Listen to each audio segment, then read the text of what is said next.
po siya. Hindi ko ito. Para makita. Yung itlog ba? Title. Ito. Diba?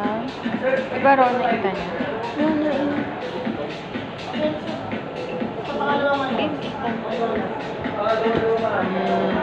Tapos next. Ano pa?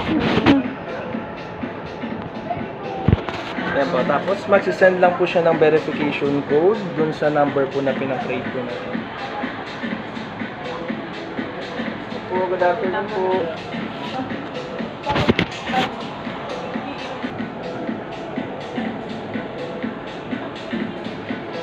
Ayan na. Ayan, nag-print siya. Ayan. Tapos ma'am, pa-open pala si GoTime. So, tapos pagdalamanan po natin si GoTime, ito yung deposit. Printing Pwede siya. po tayong mag-link account yung mga bangko natin. So, sa ngayon, itong apat po yung available. Ayan, nakuha na lang po. So, sa apat mo na to, pwede kayong mag-link ng bank account. So, libre po yung deposit po natin. Wala po siyang charge. Talaga, pag nagkana, Linking ba po? Yes po, ma'am. Tapos pangalawa, in-store deposit. Ito naman po yung mga cashier po natin. So, sa cashier, pwede po tayo mag-cash in tsaka cash out ng libre lang.